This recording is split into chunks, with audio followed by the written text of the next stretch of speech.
Guys, welcome back to my channel. और आज हम लोग पढ़ने वाले हैं मैकेनिज्म ऑफ हार्मोन एक्शन। से पहले बहुत रील स्क्रॉल कर लिया है, ठीक है, बहुत इधर उधर घूम लिया, बहुत सारे वीडियोस देख लिया। अब पढ़ाई करो भाई, एग्जाम्स पास आ रहे हैं, राइट? तो पढ़ाई करना पड़ेगा, फोकस करो। ये जो मैकेनिज्म ऑफ हार्मोन एक्शन है ना, स्टार्टिंग में तो हम लोग सोचते हैं कि ऐसे ही हो जाएगा, बट ये रियलिटी में इतना भी आसान नहीं है। ग्रुप 2 हार्मोन्स के मैकेनिज्म पढ़ना ग्रुप 1 के पूरे डिटेल में पढ़ना थोड़ा वो हो जाता है, लेंथी हो जाता है और थोड़ा कंफ्यूजिंग भी होता है अगर तुम किसी शॉर्ट नोट से पढ़ रहे हो तो। इसलिए मैं आज तुम लोग को ये बहुत डिटेल में पढ़ाने वाली हूँ। तो अगर थोड़ी सी, अगर इतनी सी अगर लंबी हो जाए वीडियो ना, तो इग्नोर करना और रील वाला थोड़ा सा टाइम काट कर पढ़ाई कर लेना बाबू, ठीक है? तो तुम लोग तो पहले भाई नीट पास करके आए हो और एमबीबीएस कर रहे हो या फिर बी फार्मा कर रहे हो या फिर होम्योपैथिक कर रहे हो, बीडीएस कर रहे हो, कुछ भी कर रहे हो। मेन मैं ये बोलना चाह रही हूँ कि हार्मोन के बारे में तो पता ही होगा तुम्हें, 11th-12th में तो पढ़ा ही है तुमने हार्मोन्स के बारे में। हार्मोन्स क्या होता है भाई? ये वो केमिकल होता है जो एंडोक्राइन ग्लैंड सिक्रीट करती है, राइट? बेसिकली हार्मोन क्या होता है? It's a chemical. हार्मोन एक क्या है भाई? केमिकल है जो कि कौन सिक्रीट करता है इस केमिकल को? Endocrine glands. सुना है? Endocrine, exocrine, endocrine glands. तो बेसिकली जो एंडोक्राइन ग्लैंड्स रिलीज करती है केमिकल, उसी को हम लोग हार्मोन कहते हैं, ठीक है? अब ये जो केमिकल निकलता है, बेसिकली हार्मोन जो निकलता है, इसका एक अलग टारगेट टिश्यू होता है जहाँ पे जाके ये काम करेगा, ठीक है? फाइन, इतना तो समझ में आ गया होगा कि मैं क्या बोलना चाह रही हूँ। तो हम लोग स्टार्ट करते हैं कि हार्मोन को ना बेसिकली दो पार्ट में क्लासीफाई किया गया है, ठीक है? एक होता है ग्रुप 1 हार्मोन और एक होता है ग्रुप 2 हार्मोन्स। अब इसके बारे में हम लोग पढ़ते हैं कि ग्रुप 1 हार्मोन्स और ग्रुप 2 हार्मोन में क्या डिफरेंस है। तो बच्चों, ये देखो, हमारा ये ग्रुप 1 हार्मोन और ग्रुप 2 हार्मोन। बेटा, जो ग्रुप 1 हार्मोन होता है ना, वो लिपिड सॉल्युबल होता है। ये तो तुमको पता होगा कि ये लिपिड, नहीं पता होगा तो समझो कि ये लिपिड सॉल्युबल होता है। मतलब तो इसको क्या बोलेंगे ये पता होगा तुम्हें कि इसको लाइपोफिलिक बोलेंगे। जिसको लिपिड से प्यार है उसको लाइपोफिलिक, जिसको पानी से प्यार है उसको हाइड्रोफिलिक, जिसको लिपिड से डर लगता है, नफरत है, उसको लाइपोफोबिक बोलते हैं ना, और हाइड्रोफोबिक बोलते हैं जिसको पानी से प्रॉब्लम रहता है। तो ये तो तुम्हारा लिपिड सॉल्युबल है, तो इसको और क्या कह सकते हैं हम लोग? लाइपोफिलिक कह सकते हैं। ये तुम्हारा लिपिड इनसॉल्युबल होता है, तो इसको क्या कह सकते हैं हम लोग? हाइड्रोफिलिक, कि लिपिड से इसको प्रॉब्लम है, मतलब पानी से इसको प्यार है, तो ये हाइड्रोफिलिक हो जाएगा, ठीक है? दूसरा चीज़ याद रखो, क्योंकि ये लिपिड सॉल्युबल है ना, तो क्या तुम्हारा जो हमारा प्लाज्मा होता है, ठीक है, सुना है प्लाज्मा? मान लो कि कहीं पे तुम्हारा हार्मोन रिलीज हुआ, ग्रुप 1 हार्मोन रिलीज हुआ, वो लिपिड सॉल्युबल है, मतलब वो प्लाज्मा के अंदर डिजॉल्व नहीं हो पाएगा। तो उसको ना एक ट्रांसपोर्ट मॉलिक्यूल चाहिए होता है ताकि अपने टारगेट टिश्यू के पास, सेल के पास जा सके वो, राइट? तो इसलिए यहाँ पे ट्रांसपोर्ट मॉलिक्यूल का रिक्वायरमेंट होता है। लेकिन क्योंकि ये हाइड्रोफिलिक होता है, पानी में डिजॉल्व हो जाएगा, प्लाज्मा में बहुत आसानी से डिजॉल्व हो जाता है। प्लाज्मा हमारा पानी से ही तो मिलकर बना होता है, मोस्ट ऑफ द कंटेंट उसका उसमें वही होता है ना, major amount you can say. यहाँ पे ट्रांसपोर्ट मॉलिक्यूल का कोई नीड नहीं है क्योंकि उसमें सॉल्युबल हो जाएगा वो प्लाज्मा के अंदर में और उसके थ्रू आगे चला जाता है, ठीक है?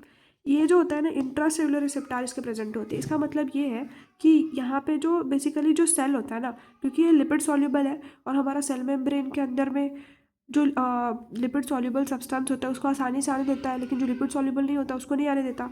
तो यहाँ पे क्योंकि ये लिपिड सॉल्युबल होता है, इसलिए यहाँ पे बहुत आसानी से ग्रुप 1 हार्मोन अंदर आ जाता है, इसलिए इसका इंट्रासेलुलर रिसेप्टर प्रेजेंट होगा। तो इसका रिसेप्टर अंदर की तरफ प्रेजेंट होगा। ग्रुप 1 हार्मोन आराम से सेल मेम्ब्रेन को क्रॉस करता हुआ अंदर घुसेगा और वहाँ पे आके अपने रिसेप्टर से बाइंड कर जाएगा और बनाएगा तुम्हारा क्या? Hormone receptor complex. यहाँ पे जो तुम्हारा सेल मेम्ब्रेन पे ही रहेगा क्योंकि ये लिपिड सॉल्युबल नहीं है, लिपिड इनसॉल्युबल है। तो ये क्या करेगा? ये सेल मेम्ब्रेन पे बाइंड कर जाएगा और सेल मेम्ब्रेन पे ही इसका रिसेप्टर होता है, ठीक है? सेल मेम्ब्रेन पे ही इसका रिसेप्टर होगा और वहाँ से फिर उसके बाद आगे मैसेज जाता है इसमें। मीडिएटर का मतलब समझो कि मान लो मीडिएटर का मतलब होता है कि सिग्नल को आगे कौन लेकर जा रहा है, इसके कॉन्टेक्स्ट में बात करें तो सिग्नल को आगे कौन लेकर जा रहा है? यहाँ पे जो तुम्हारा हार्मोन अंदर घुस गया, ठीक है, वो जाके तुम्हारे रिसेप्टर के साथ एक हार्मोन रिसेप्टर कॉम्प्लेक्स बना लिया था, ठीक है? ये जो हार्मोन रिसेप्टर कॉम्प्लेक्स है ना, ये खुद जाता है। खुद कहाँ जाता है? डीएनए के ऊपर ना एक सीक्वेंस प्रेजेंट रहता है, उसको बोलते हैं हार्मोन रिस्पॉन्स एलिमेंट, ठीक है? वहाँ पे ये जाएगा। बेसिकली तुम अभी समझो, अभी इतना ही सुबह समझो कि हार्मोन रिसेप्टर कॉम्प्लेक्स होगा ना, ये खुद ही सिग्नल लेके जाता है, मतलब यही जाके डीएनए पे लग जाएगा। तुम कंफ्यूज हो रहे हो, राइट? अभी तुमको अच्छे से डिटेल में बताऊंगी, बस इतना समझो कि यहाँ का मीडिएटर जो है, जो आगे सिग्नल लेके जाएगा, वो हार्मोन रिसेप्टर कॉम्प्लेक्स ही होगा। मतलब ये खुद ही, इसको कोई सेकंड मैसेंजर का रिक्वायरमेंट नहीं है, ये खुद ही आगे जाके अपने मैसेज को बढ़ाएगा। यहाँ पे बेसिकली जो मीडिएटर है, बेसिकली ये तो यहाँ पे ही रह गया सेल मेम्ब्रेन पे ही, तो यहाँ पे इसका मीडिएटर क्या होता है, कौन इसकी सिग्नल को आगे लेके जाएगा, वो उसको अपन कहते हैं सेकंड मैसेंजर। जैसे cyclic AMP, cyclic GMP, calcium IP3 और काइनेज कैस्केड। अभी तुमने यहाँ पे समझो थोड़ा, ठीक है।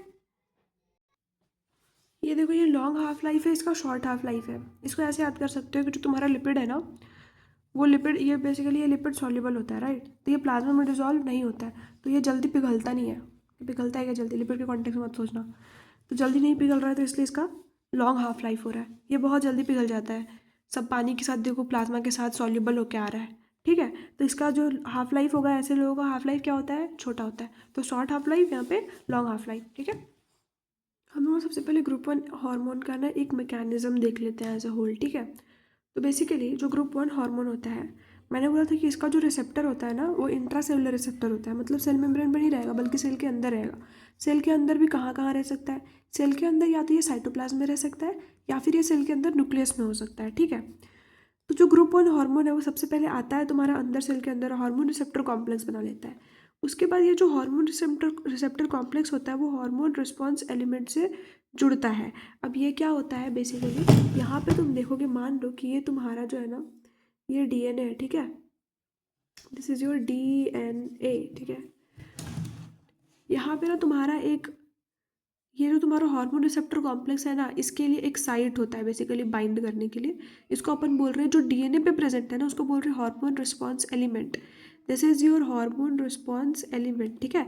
तो वो यहाँ पे आके बेसिकली तुम्हारा क्या करता है, जुड़ जाता है। कौन, हार्मोन रिसेप्टर कॉम्प्लेक्स। ये खुद ही तुम्हारा हार्मोन रिसेप्टर कॉम्प्लेक्स यहाँ पर आया और यहाँ पर आकर जुड़ गया, ठीक है। और जुड़ने के बाद फिर क्या होता है, एक्टिवेशन हो जाता है। किस चीज़ का एक्टिवेशन हो जाता है, ट्रांसक्रिप्शन होना स्टार्ट हो जाएगा, ट्रांसलेशन होना स्टार्ट हो जाएगा। और एक बार अगर ये हो गया, तो एक्सप्रेशन देखने को मिलता है। बेसिकली हम लोग यहाँ पे बायोकेमिकल रिस्पॉन्स देखने को मिलता है, ठीक है। ये ग्रुप 1 हार्मोन की तुम्हारे एग्जांपल है। बेसिकली अगर तुमसे कहीं पूछ देना कि स्टेरॉयड हार्मोन का मैकेनिज्म बताओ, तो यहीं पे मैकेनिज्म ऑफ एक्शन बताओ, तो तुमको ना ग्रुप 1 हार्मोन का ही बेसिकली मैकेनिज्म बताना होगा। मैं इसको डिटेल में भी और फिर से बताऊंगी अलग से, पर अभी पहले नाम याद रख लो। स्टेरॉयड हार्मोन तुम्हारा glucocorticoids, mineralocorticoids, androgen, progestin, estrogen, calcitriol. और साथ में और भी कुछ होते हैं हार्मोन जिसका इंट्रासेलुलर रिसेप्टर होता है। वो होता है तुम्हारा thyroid hormone, that is T3 और T4 हार्मोन। और एक होता है तुम्हारा रेटिनोइक एसिड। क्या होता है एक रेटिनोइक एसिड, बस इतना याद रखना है तुमको। ग्रुप 1 हार्मोन्स के अंदर में इतना सारा कुछ आता है, ठीक है। देखो, अब जितना भी स्टेरॉयड हार्मोन है ना, उसका मैकेनिज्म बता रहे हैं, सेम ही होता है जो मैंने बताया था ना ग्रुप 1 हार्मोन का, वही है। बस थोड़ा सा तुम देख लो और अच्छे से देखो। ये जो हार्मोन है, वो बेसिकली तुम्हारा डायरेक्ट अंदर घुस जाएगा। ये तुम्हारा रिसेप्टर है जो तुम्हारा साइटोप्लाज्म में प्रेजेंट है, ठीक है। तो ये हार्मोन यहाँ पे घुसा, फाइन। और घुसने के बाद क्या करेगा, ये घुसने के बाद तुम्हारा इसके साथ कॉम्प्लेक्स बना लेगा। तो यहाँ पे बेसिकली जो अंदर घुसेगा कौन होगा, वो HR कॉम्प्लेक्स, मतलब हार्मोन रिसेप्टर कॉम्प्लेक्स।